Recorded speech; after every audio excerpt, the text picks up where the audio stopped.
ಒಂದು ಊರ ಇತ್ತು. ಅಲ್ಲಿ ಒಬ್ಬ ಭಕ್ತ ವಾಸ ಮಾಡಿದ್ದ. ಆತ ಹಗಲ ರಾತ್ರಿ ಅವನು ಒಂದೇ ಒಂದು ಭಾವದಲ್ಲಿ ಅಶುದ್ಧಿ ಬರದಂಗ ನೋಡಿಕೊಳ್ಳುವುದು. ಭಾವ ಅರಳೋದನ್ನು ಆತ ಸಾಧನ ಮಾಡ್ತಾ ಇದ್ದ, ಅರಳಿಸುವ ಸಾಧನ. ಅದನ್ನು ಕ್ರಿಯೆಗಳ ಮೂಲಕ, ನೋಟದ ಮೂಲಕ, ಮುಖದ ಮೂಲಕ ಆತನ ಕೂಡ ಮಾತನಾಡೋದೇ ಒಂದು ಸಂತೋಷ, ಆತನ ಕೂಡ ವ್ಯವಹರಿಸೋದೇ ಒಂದು ಸಂತೋಷ. ಊರು ಜನ ಅಷ್ಟು ಪ್ರೇಮಿಸಿದವರು ಅವನನ್ನು. ಹಂಗ ಬಾಳಿ ಬದುಕಿದ್ದ ಒಬ್ಬ. ಸುಂದರವಾದ ಚಿಕ್ಕ ಮನೆ, ಅದರ ಸುತ್ತಮುತ್ತ ಒಂದು ಸುಂದರವಾದ ಚಿಕ್ಕ ತೋಟ. ಅಲ್ಲಿ ಆತನ ಅಭಿವ್ಯಕ್ತಿ ಪ್ರೇಮದ ಅಭಿವ್ಯಕ್ತಿ, ಪರಮ ಭಕ್ತಿಯ ಅಭಿವ್ಯಕ್ತಿ. ಹೇಗೆ ಗಿಡಗಳನ್ನು ನೋಡಿ ಸಂತೋಷ ಪಡ್ತಾ ಇದ್ದ, ಕಾರ್ಯಗಳನ್ನು ಮಾಡಿ ಸಂತೋಷ ಪಡ್ತಾ ಇದ್ದ, ಅಷ್ಟೇ ಅಲ್ಲ ಉಣಿಸಿ ತಿನ್ನಿಸಿ ಹಾಡಿ ಆನಂದ ಪಡ್ತಾ ಇದ್ದ. ಆನಂದದ ಸಾಧಕ ಆತ. ಪ್ರತಿ ಕ್ಷಣವನ್ನು ಆನಂದಮಯಗೊಳಿಸಿದ್ದ ಎಂಥ ಭಕ್ತ! ಏನಾದ ಊರನ್ನೆಲ್ಲ ಸಂಪೂರ್ಣ ಪರಿವರ್ತನೆ ಮಾಡಿದ್ದ ಬರೀ ತನ್ನ ಸುಂದರ ಭಾವಗಳಿಂದ. ಒಂದು ದಿವಸ ಆತನಿಗೆ ಕನಸ ಬಿತ್ತು. ಕನಸಿನಲ್ಲಿ ಭಗವಂತ ಕಂಡ. ಆತ ಹೇಳ್ದ, ಏನು ಅದ್ಭುತ ಕೆಲಸ ಮಾಡಿದೀಯಾ ನೀನು, ನನ್ನನ್ನು ಅಷ್ಟು ಪ್ರೀತಿಸ್ತಾ ಇದ್ದೀ, ಊರನ್ನೆಲ್ಲ ನಿನ್ನ ಪ್ರೇಮದಿಂದ ತೋಯಿಸಿ ಬಿಟ್ಟಿದೆಯಲ್ಲ, ಎಂಥ ಆಶ್ಚರ್ಯಕರ ಕಾರ್ಯ ಮಾಡಿದೆ. ನಿನಗೆ ನಾನು ದರ್ಶನ ಕೊಡಬೇಕಲ್ಲ, ಯಾವ ರೂಪದಲ್ಲಿ ಕೊಡಲಿ ಅಂತ ಕೇಳ್ದ. ಹೇಳು, ನಾನು ನಿನಗೆ ಶಿವನಾಗಿ ಕಾಣಬೇಕೋ ಅಥವಾ ವಿಷ್ಣುವಾಗಿ ಕಾಣಬೇಕೋ ಹೇಳು, ಏನಾಗಿ ಕಾಣಲಿ ನಿನಗೆ ಅಂತ ಕೇಳ್ದ. ಆವಾಗ ಭಕ್ತ ಹೇಳ್ದ, ನನ್ನ ಕೆಲಸ ಪ್ರೇಮ ಮಾಡೋದಷ್ಟೇ, ನೀನು ಕಾಣಬೇಕನ್ನೋ ಇಚ್ಛನೆ ನನಗಿಲ್ಲ ಅಂದ. ನಿನ್ನ ಗೊಡವೆನೇ ನನಗಿಲ್ಲ. ಭಕ್ತಿಯ ಫಲವನ್ನು ನಾನು ಪಡೆದಿದ್ದೇನೆ. ಭಗವಂತನೇ, ನಿನ್ನನ್ನೇ ಎಲ್ಲ ಕಡೆ ಕಾಣುವುದು, ಇನ್ನೇನು ಕಾಣಿಸೋದದ, ಇನ್ನೇನು ನಿನ್ನ ನೋಡೋದದ ಹೇಳು. ಒಂದು ವ್ಯಕ್ತಿಯ ರೂಪದಲ್ಲಿ ಕಾಣಿಸಬೇಕಾಗಿಲ್ಲ ದೇವನೇ, ನಾನು ಪ್ರತಿ ವಸ್ತುವಿನ ರೂಪದಲ್ಲಿ ನೋಡ್ತಾ ಇದ್ದೀನಿ ನಿನ್ನ. ನನಗೆ ನಿನ್ನ ಬಿಟ್ಟು ಬೇರೆ ಏನರೇ ಅದು ಅಂತ ಅನಿಸೇ ಇಲ್ಲದ ಬಳಿಕ ಇನ್ನೇನು ನೋಡ್ತೀಯ ಕಾಣೋದು, ಇನ್ನೇನು ತೋರ್ತೀಯ. ಎಷ್ಟು ಮಜಾದ ಬದುಕಿನ ರೀತಿ ಇದು.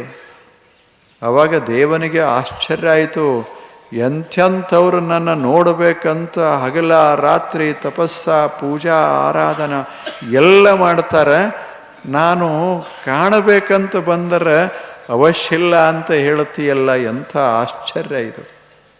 ಅವ ಹೇಳ್ದ, ಯಾರಿಗೆ ಕಂಡಿಲ್ಲ ಅವರಿಗೆ ಕಾಣು.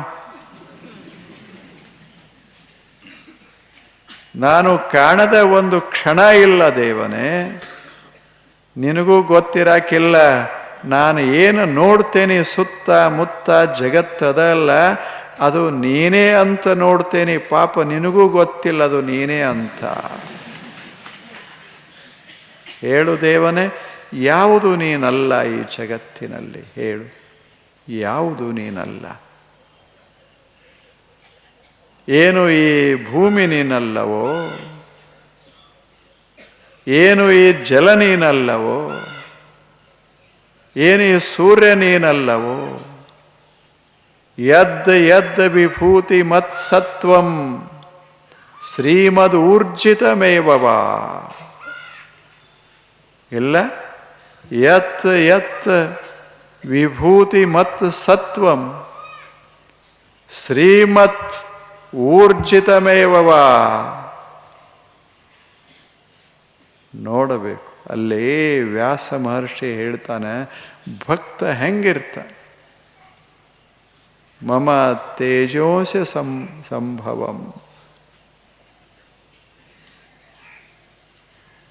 ಬಹಳ ಆಶ್ಚರ್ಯಕರವಾದ ಮಾತು ಹೇಳಿ. ಯದ್ ವಿಭೂತಿ ಮತ್ ಸತ್ವಂ. ಯಾವುದು ಜಗತ್ತಿನಲ್ಲಿ ಅದ್ಭುತವಾಗಿದೆ,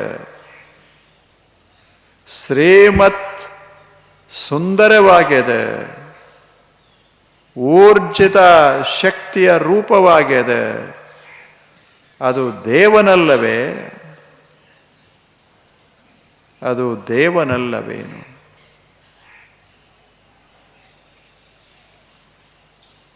ಅದು ಯಾವುದು ಅದ್ಭುತ ಆಗಿದೆ. ಏನು ಎತ್ತರವಾದ ಬೆಟ್ಟಗಳು ಅದ್ಭುತ ಅಲ್ಲೇನು? ಎಂಥ ವಿಸ್ತಾರವಾದ ಸಾಗರ ಇದು ಅದ್ಭುತ ಅಲ್ಲೇನು?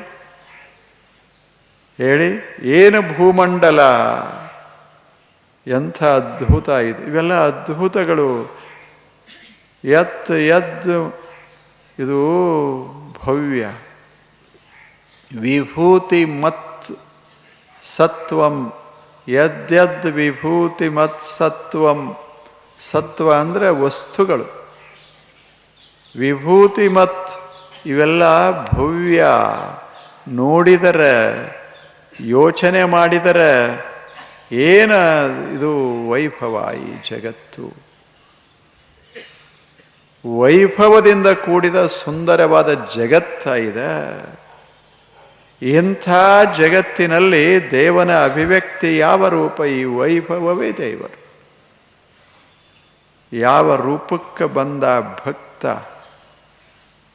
ಭಕ್ತಿ ಬೆಳೆದು ಬೆಳೆದು ಪೂರ್ಣಗೊಂಡಾಗ ದೇವ ಇಲ್ಲ, ಎಲ್ಲವೂ ದೇವ. ವನವೆಲ್ಲ ನೀವೇ. ಯಾರು ಹೇಳಿದರು? ಅಕ್ಕ ಮಹಾದೇವಿ. ಮೊದಲ ಚನ್ನಮಲ್ಲಿಕಾರ್ಜುನ ನೀನು ಆವಾಗ ಬಂದಿಹೇ ಅಂತಿದ್ಲು, ನೀ ಯಾವಾಗ ಬರ್ತಿ ಅಂತಿದ್ಲು ಅಕ್ಕ ಮಹಾದೇವಿ ಮೊದಲ.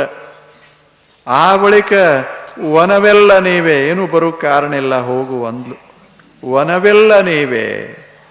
ವನದೊಳಗಾಡುವ ಖಗ ಮೃಗ ಪಶು ಪಕ್ಷಿಯೆಲ್ಲ ನೀವೇ. ಸರ್ವಭರಿತನಾಗಿ ಮುಖದೋರಿದ ಬಳಿಕ ಇನ್ನೇನು ನಿನ್ನನ್ನು ಕಾಣೋದು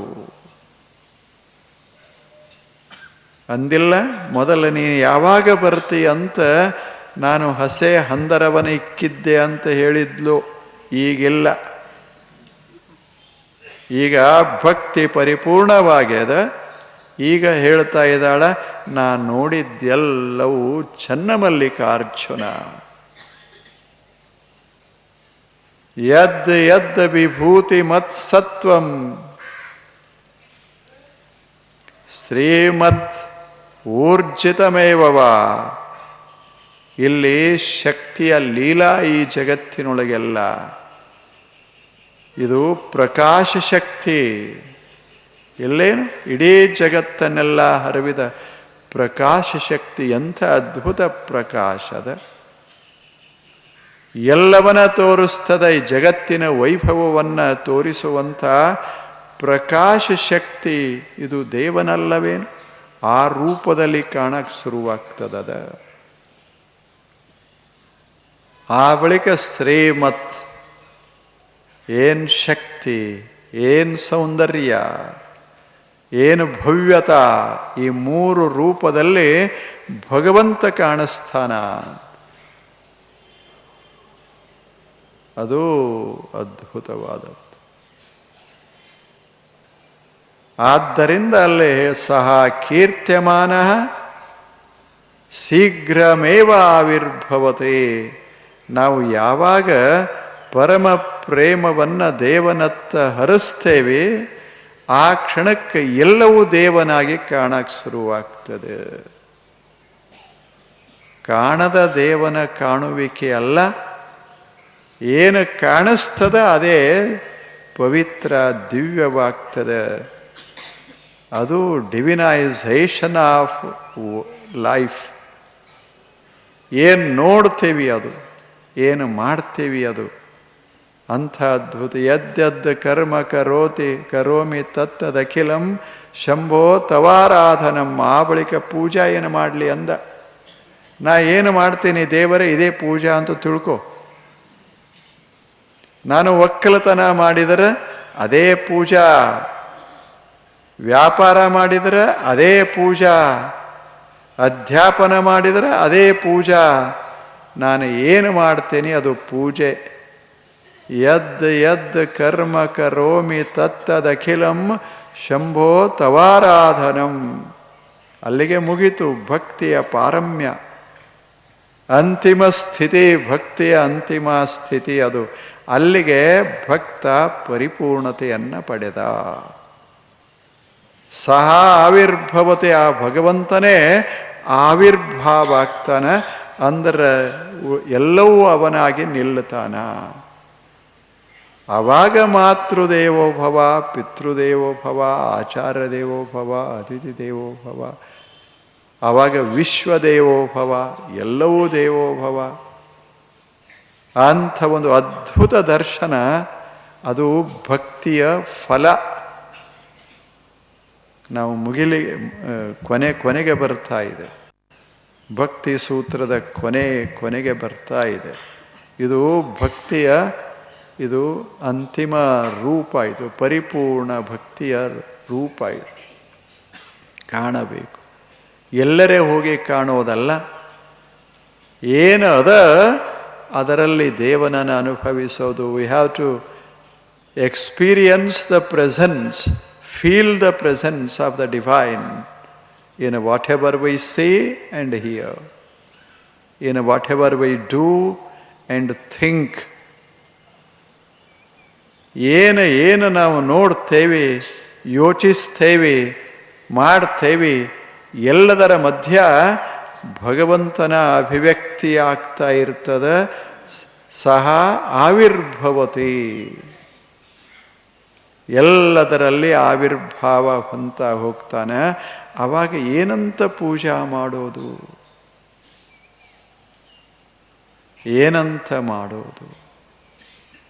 ಅದಕ್ಕೆ ಬಸವಣ್ಣ ಒಂದು ಮಾತು ಹೇಳಿದ್ರು, ನನಗೆ ತಿಳಿದಂಗೆ ನಾ ಮಾಡ್ತೇನೆ ಅದೇ ಭಕ್ತಿ, ನನಗೆ ತಿಳಿದಂಗೆ ಹಾಡ್ತೇನೆ, ನನಗೆ ಹೆಂಗೆ ತಿಳಿತೋ ಹಾಗೆ ನಾನು ಮಾಡ್ತೇನೆ, ಅದು ಭಕ್ತಿ, ಅದು ದೇವನ ಆರಾಧನಾ. ಹಾಗೆ ಇದು ಸಹ ಕೀರ್ತ್ಯಮಾನ ಆವಿರ್ಭವತಿ ಶೀಘ್ರಮೇವ. ಮತ್ತು ಯಾವಾಗರೇ ಅಲ್ಲ, ಈ ಜನ್ಮದಾಗ ಮಾಡು, ಮುಂದಿನ ಜನ್ಮದಲ್ಲಿ ಹಿಂಗಾಗ್ತದೆ ಅಂತ ಹಂಗಲ್ಲ.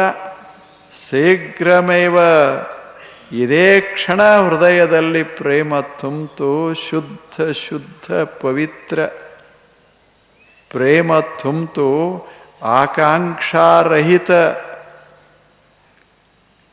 ಆಶಾರಹಿತ. ಯಾವಾಗ ಪ್ರೇಮ ತುಂಬುತ್ತೋ ಆ ಕ್ಷಣವೇ ಆವಿರ್ಭವತಿ,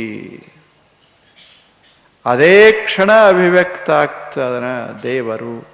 ಏನು ನೋಡ್ತೇವೆ ಅದು ದೇವರು. ಇನ್ನೇನು ನಿನ್ನನ್ನು ನೋಡೋದು ದೇವನೇ. ಇಷ್ಟೆಲ್ಲ ಸುಂದರ ರೂಪದಲ್ಲಿ ನೋಡೋದು ಬಿಟ್ಟು ಯಾವನೋ ಒಬ್ಬ ವ್ಯಕ್ತಿಯ ರೂಪದಲ್ಲಿ ನಾನೇಕೆ ನೋಡಬೇಕು, ನೀನು ಸೂರ್ಯನಾಗಿ ಕಾಣಿಸ್ತೀಯಲ್ಲ, ಬೇಕಲ್ಲ. ಹೇಗೆ ನೋಡೋ ದೃಷ್ಟಿಕೋನ. ಇಂಥ ಮನುಷ್ಯನಿಗೆ ಯಾವುದು ತೀರ್ಥ, ಯಾವುದು ಅತೀರ್ಥ, ಯಾವುದು ಕ್ಷೇತ್ರ, ಯಾವುದು ಅಕ್ಷೇತ್ರ ಹೇಳಿ? ಯಾವುದಲ್ಲ. ಜಗತ್ತೇ, ಭೂಮಂಡಲವೇ ಇದು ಕ್ಷೇತ್ರ ಇದೆ. ಸಾಗರಗಳೆಲ್ಲ ತೀರ್ಥಗಳಿವ. ನೋಡೋದು ಏನು ತಗೋತಾನ ತೀರ್ಥ. ನಮ್ಮದು ಹಂಗಲ್ಲ. ಒಂದು ಸಣ್ಣ ಬಟ್ಲಾಗ ಒಂದು ಚಮಚೆ ಇಟ್ಟಿರ್ತೇವೆ. ನಮಗೆ ತೀರ್ಥ ಅಂದ್ರೆ ಅಷ್ಟೇ. ಭಗವಂತ ನಗ್ತಾನ, ಸುತ್ತೆಲ್ಲ ನೀರ, ಪಾಪ ಅದನ್ನೆಲ್ಲ ಬಿಟ್ಟು ಇಟ್ಟರಲ್ಲೇ ತೀರ್ಥ. ಮತ್ತು ತಗೋಬಾರ್ದಂತೆಲ್ಲ ಹೇಳೋದು.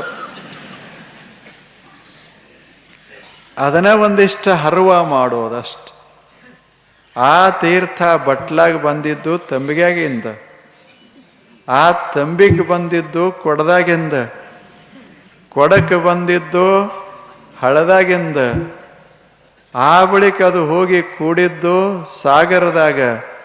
ಅಲ್ಲಿ ಅದು ಸಾಗರದಿಂದ ಆಕಾಶಕ್ಕೇರಿ ನೀರು ಅಲ್ಲಿ ಬಂದು ಅಲ್ಲಿ ಕೂಡ್ತು. ಎಲ್ಲೇ ಹಳದಾಗ. ಹಳದಾಗೆ ನೀರು ಬಂದಿದ್ದು ಆಕಾಶದಿಂದ, ಮೇಘದಿಂದ. ಮೇಘ ಬಂದಿದ್ದು ಸಾಗರದಿಂದ. ಆ ಸಾಗರವೇ ತೀರ್ಥ. ಬೀಳುವ ಮಳೆ ತೀರ್ಥ. ಎಲ್ಲವೇನು ಹರಿಯುವ ಹೊಳೆ ತೀರ್ಥ. ತುಂಬಿದ ಕೊಡ ತೀರ್ಥ. ಕೊಡದಾಗಿನ ನೀರು ತೀರ್ಥ. ತಂಬಿಗೆ ಒಳಗಿನ ತೀರ್ಥ. ಬಟ್ಟಲೊಳಗಿನ ತೀರ್ಥ. ಎಲ್ಲವೂ ತೀರ್ಥ. ಜಗತ್ತೇ ತೀರ್ಥ. ಹಿಂಗೆ ನೋಡೋ ದೃಷ್ಟಿಕೋನ ಬಂತು ಅಂದರೆ ಯಾವುದಲ್ಲ, ಯಾವುದಲ್ಲ. ನಾವು ಅರ್ಪಿಸಿದ ನೈವೇದ್ಯವೇ ನೈವೇದ್ಯ ಅಂತ, ಪ್ರಸಾದ ಅಂತಲ್ಲ. ಇರೋದೆಲ್ಲ ಅವನದೇ ಅಂತ ಭಾವಿಸುವ ಭಕ್ತನಿಗೆ ಗಿಡದಾಗಿರುವ ಹಣ್ಣುಗಳೆಲ್ಲ ಪ್ರಸಾದ. ಇಲ್ಲವೇನು? ಭೂಮಿಯಾಗ ಬೆಳೆದ ಬೆಳೆಯೆಲ್ಲ ಪ್ರಸಾದ. ಎಷ್ಟು ಸುಂದರ!